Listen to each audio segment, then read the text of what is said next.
The next time I saw my ex-wife, she had become the nation's most envied A-list celebrity, and I was still wasting time at a small film production company. She and her first love were the golden couple on screen, adored by countless fans. After being tormented by them again and again, I finally chose divorce.Tonight. We wrapped filming, and the producer took all of us out to party at a nightclub. I was sandwiched between two busty women, drinking away. Then, my superstar ex-wife kicked open the private room door, yanked me up from my seat, and shouted, "You've got guts now, huh? Sneaking around behind my back. Want me to skin you alive?" Chapter 1. Zoe's domineering tone instantly lit a fire in me. "What I do is none of your damn business." I pushed her away and staggered 3 steps back to my seat. "Leo, what did you do to piss off that cold and stunning beauty? Careful she doesn't screw you over." "How would I know? She's a damn lunatic," I replied helplessly. "Maybe she's into you, Leo. Your lucky days might be just around the corner." That set off a gossip frenzy. Everyone's eyes sparkled as they turned to me. "There's definitely something there. She always insists you join the crew whenever she films. She's always ridiculously generous with you too. Maybe she's trying to hook up with you." "Oh right, didn't she buy you a few outfits too?" I locked eyes coldly with my ex-wife. "Stop with the nonsense. She's with Henry. They're about to get married, for the second time." "Second marriage? A superstar has already been married once. For real."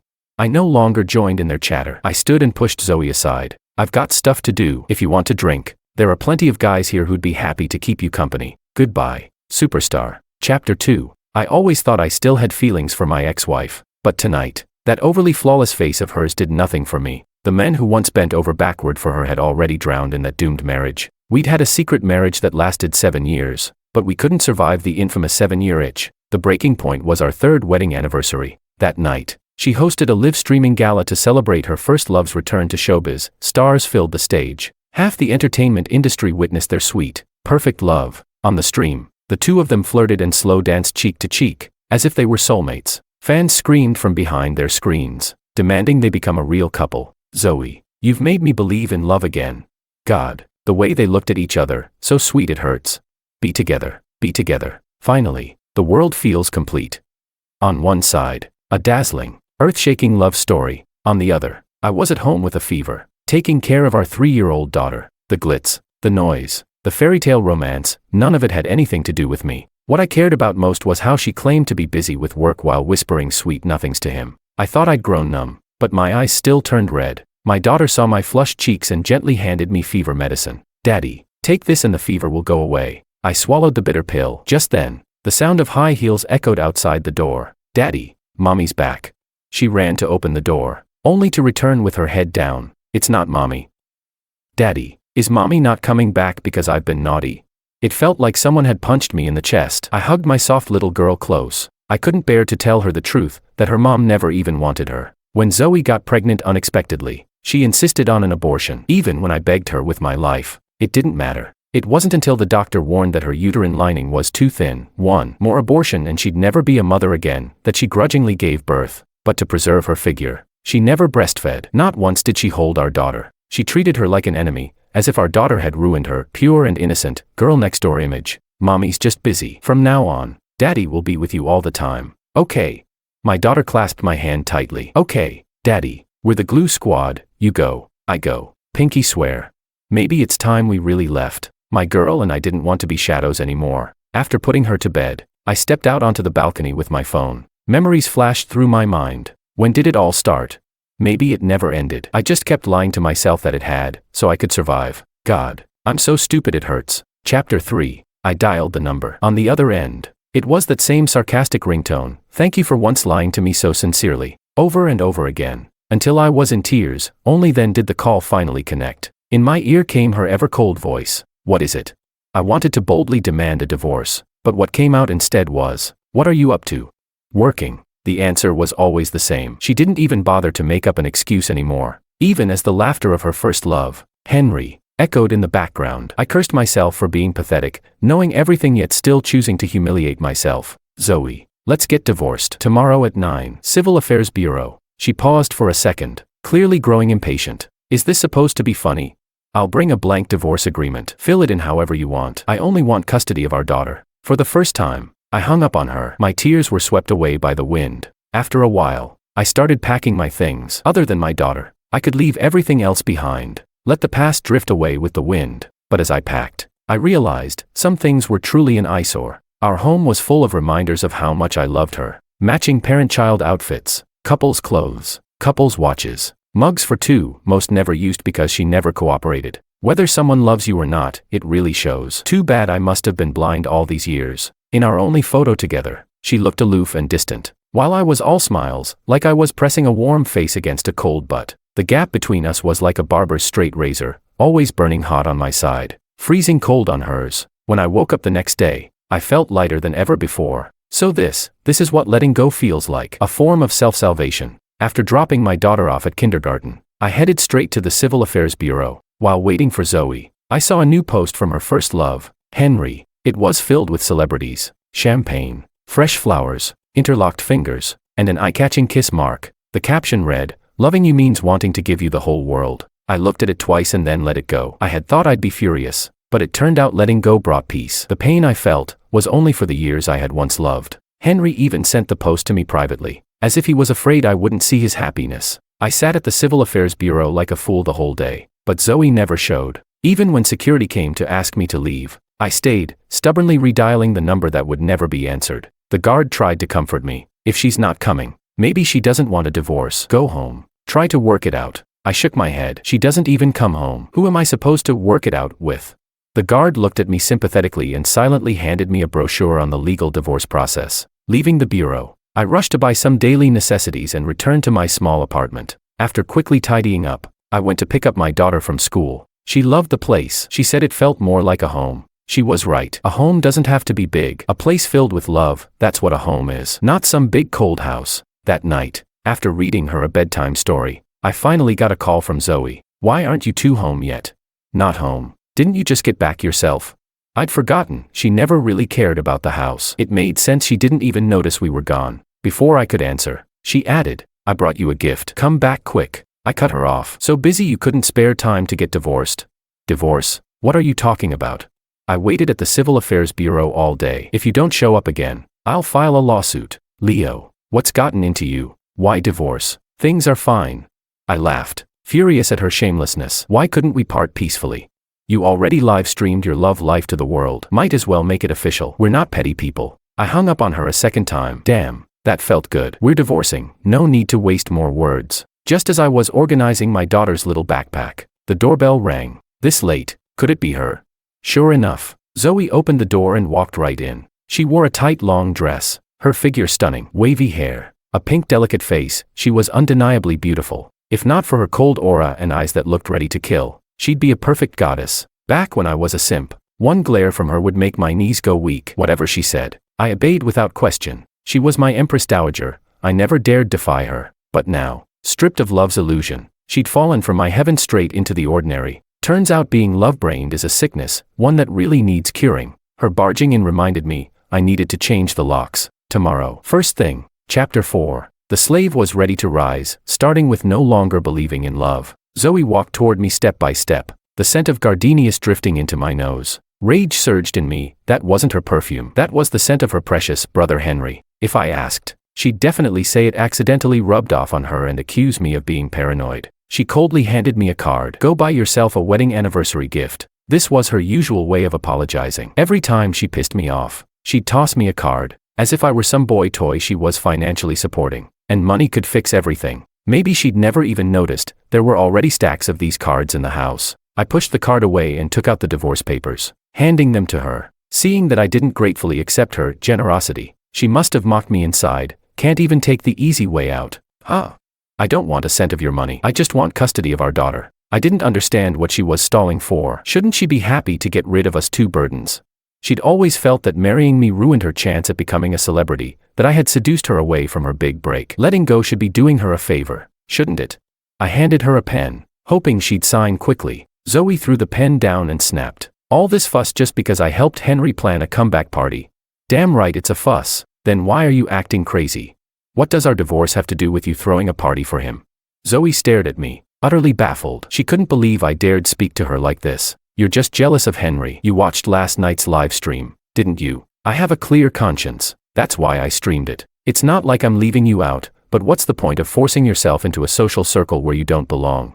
She complained, pointing fingers at me. but I didn't care. I simply handed her the pen again. There's no financial dispute between us. Let's just get this over with. An awkward silence filled the room. After a long pause, Zoe spoke coldly. I admit, I should have told you about helping Henry with his party yesterday. Fine, this Saturday. Invite him to dinner at that private kitchen in the East District. You make the reservation. And make sure to tell them, no spicy dishes. Then she left without even looking back, not bothering to offer a single kind word. I was speechless. Damn, this is what being a simp gets you, nothing but humiliation. I pulled out my phone and submitted an online divorce filing. Thank God for modern technology, makes the road to divorce a little less twisted. Now I just had to wait for the court to accept the case and finally give me a fair judgment. Chapter 5. In the days that followed, I made our little home warm and secure, didn't just change the locks. I replaced the whole door with a top-grade security one. At 5, I was making a nutritious dinner for my daughter when the phone kept ringing non-stop. Zoe was finally experiencing what it felt like when I couldn't reach her in the past.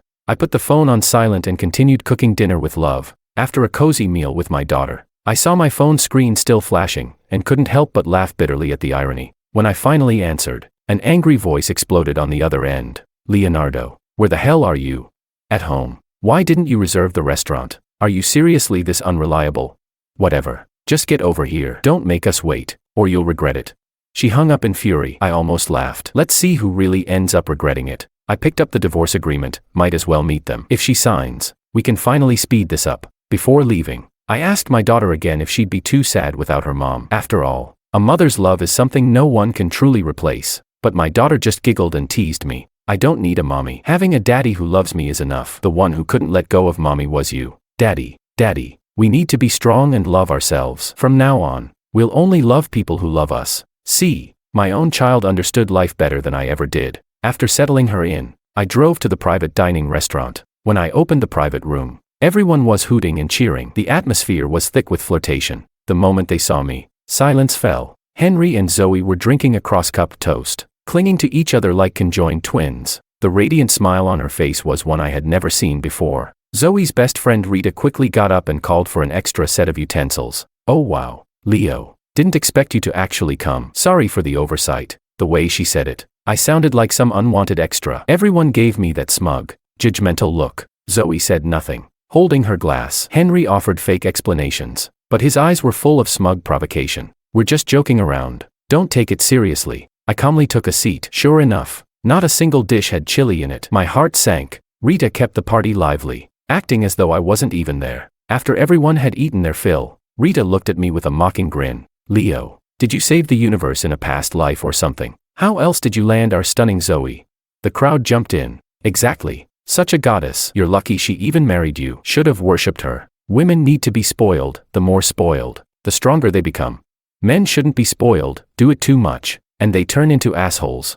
They kept this up, acting like their whole purpose was to grind me into dust. I was getting fed up. Henry took Zoe's hand and looked at me coldly. Zoe is the love of my life. I hope you never make her shed another tear. Yeah, childhood sweethearts, if you hadn't butted in, they'd have been married ages ago. Rita added fuel to the fire. They all seemed to forget how, back when Zoe's family went bankrupt, Henry's mother had humiliated her and forced them to break up. It was all my fault back then. Henry said, I shouldn't have listened to my mom. I left you and went abroad. Zoe looked at him through teary eyes, overflowing with affection. If you ever hurt her, I'll beat you so hard you won't know where your teeth landed. I stood up, grabbed Henry by the collar, and shoved my face close. Do it. Beat me. Right now. Come on.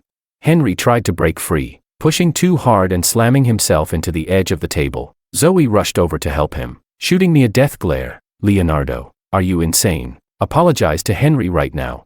But Henry smirked darkly as he stood up. So this is the real you, angry, unstable. Don't blame me for stealing Zoe away. You don't deserve her. I stared at them coldly. You don't need to steal her. She's yours. I tossed the divorce agreement onto the table. Sign it. Don't let your wedding night get delayed. Chapter 6. A glass of red wine splashed across my face. Zoe pointed at me in fury. Leonardo, shut your filthy mouth. Henry rushed to comfort her, putting on his usual fake act. Don't get the wrong idea. We've never crossed the line. She's my goddess, too sacred to be defiled. That was always his tactic, making me look like the unforgivable villain while he played the misunderstood good guy. Then have your goddess sign the damn papers. Take her home and worship her. I can't afford to anymore. Zoe's face darkened further. Henry and I are just pure friends. Just friendship. It's not as dirty as you imagine. Can you stop being so disgusting? Your filthy mind is an embarrassment to me. You better apologize, immediately, to Henry, or I'll never forgive you. I couldn't help laughing from how ridiculous it all was. Looking at this stranger I used to love, I asked, Zoe, what right do you have to give me orders? You're my ex-wife. The room fell completely silent. Henry's eyes lit up with joy, a smug grin crawling across his lips. Leonardo, is this still about the party Zoe threw for me?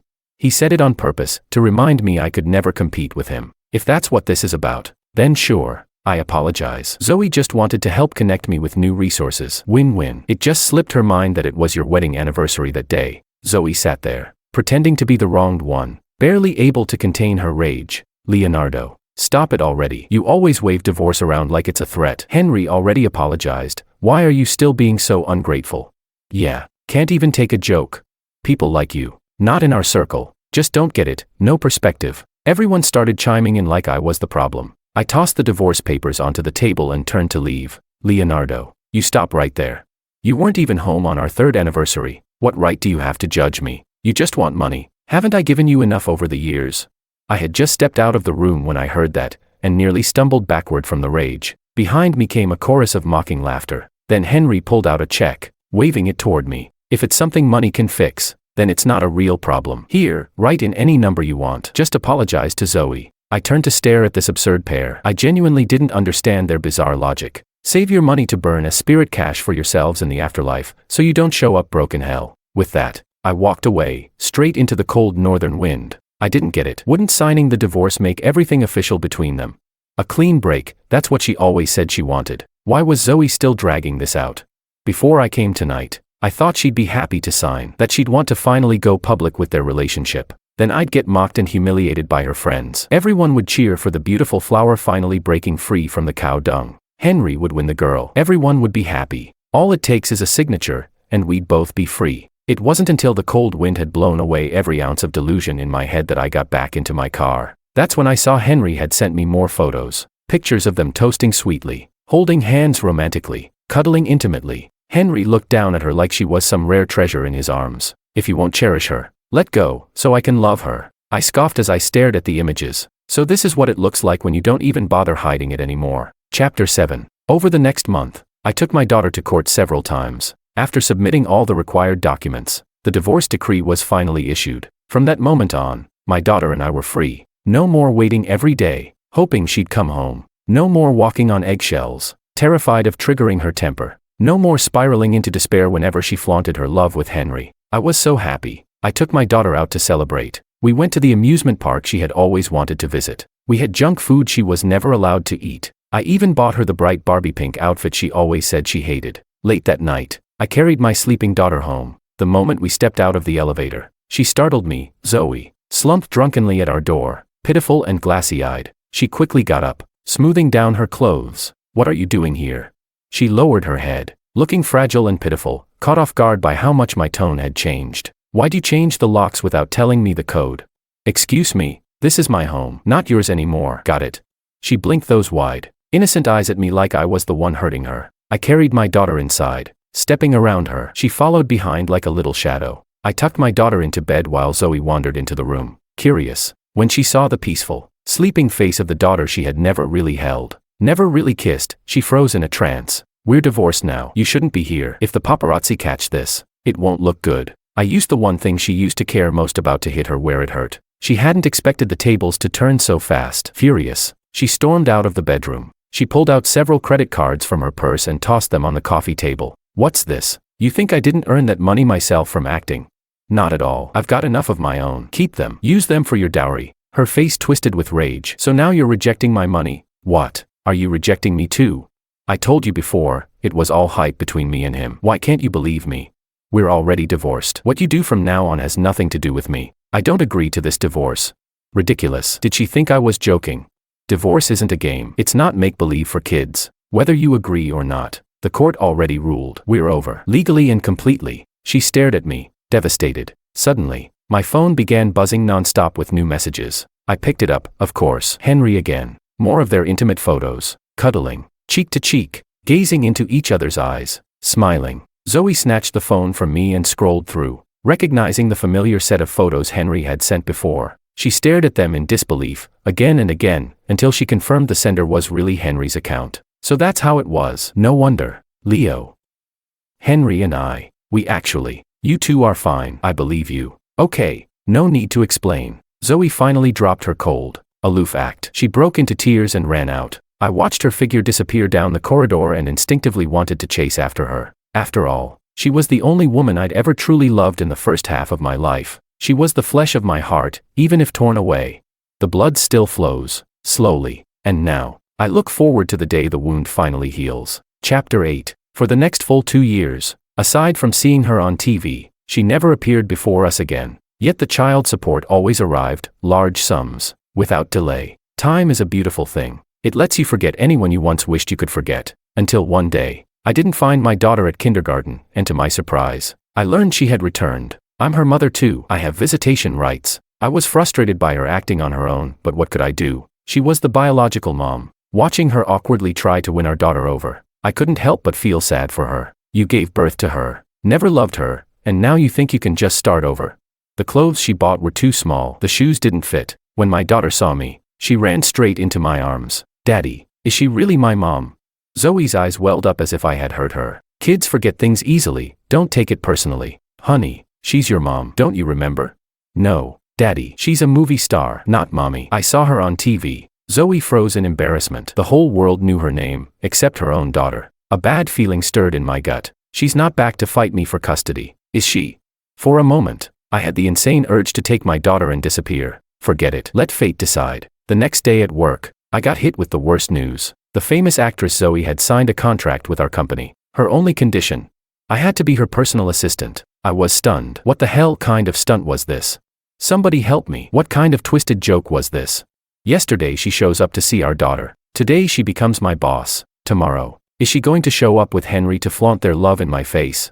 God help me. I don't want to end up with an eye infection from watching that mess. But for the money, I decided to endure it. Thankfully, on her first day back at work, she didn't pull any stunts. But after work, in the basement garage, there she was, blocking the door to my car. Come on, let's pick up our daughter from school. I stared at her dressed like some perfect wife and mom. It felt surreal. No need. My mom's picking her up today. Piano class. Oh, well then. How about dinner? My treat. I quickly waved her off. No thanks. I've got a date. With who? Do I know her? Take me with you.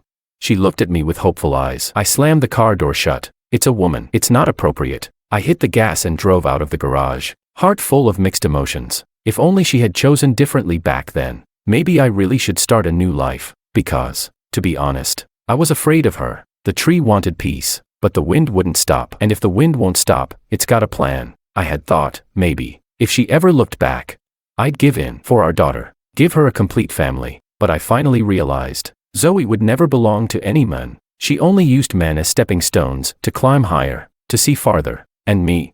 I was no longer worthy to be that stepping stone. That evening, I had dinner with a writer I knew, just discussing a project. We were talking, laughing, raising our glasses when Zoe appeared. Elegantly dramatic, and snatched the wine glass from my hand. Drink less, your stomach's not good. The female writer smiled at us, amused. Just as I was about to explain, Zoe took over the conversation and launched her attack. Don't misunderstand. I'm his wife. We have a daughter, 6 years old. Sure, I've been busy, missed some time with them, but I will always be the most important woman in both their lives. I don't want anyone disrupting our relationship, so please, keep your distance from him. Okay.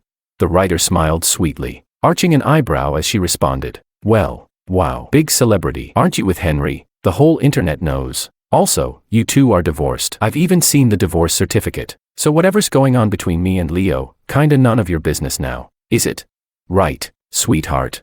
I was stunned by Zoe's dramatic performance, completely speechless. Leo, you better sort out your personal affairs soon. My parents can't wait to meet you. With a playful wink, the writer turned and walked off like a breeze. Zoe, eyes red, demanded, who is she?